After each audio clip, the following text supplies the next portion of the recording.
तर त्या शनिवारच्या स्वप्नात सचिन तेंडुलकर जात होता असं आपण ऐकत होतो, बरोबर आहे का नाही? मला तरी असं वाटतंय महाराष्ट्रातले जेवढे काही पुढारी महाराज त्यांना गोळ्या घेऊन झोपा येत नसल,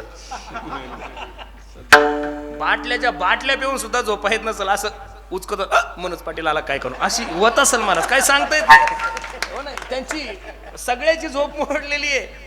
मुख्यमंत्री असो, दोन्ही उपमुख्यमंत्री असो, तालुक्याचा आमदार असो का जिल्ह्याचा खासदार असो, झोपेत सुद्धा त्यांच्या कोण जात असेल की बाबा हा बाबा कुठूनच जन्माला आला आणि काय यानं 7:30 लावून दिली. मला खरं सांगू, आपण सर्वांनी हे आंदोलन स्वतःच्या हातात घेतलंय म्हणून याला एवढी ताकद निर्माण झाली. महाराज एकटा माणूस काहीच करू शकत नाही. मी सर्वांना सांगतो, अरे सर्व समाज जर एकत्रित राहिला, प्रत्येकाने जर आपल्या अंतकरणातला जातीवाद नष्ट करून टाकला आणि महाराष्ट्रातला सर्व मराठा समाज जर एकत्रित आला ना महाराज, तर महाराष्ट्र काय सांगून बसले तुम्ही, जग सुद्धा झुकवायची ताकद या मराठी समाजामध्ये आहे महाराज. फक्त माझी सर्वांना विनंती आहे, जोपर्यंत या आंदोलनाचा लढा चालू आहे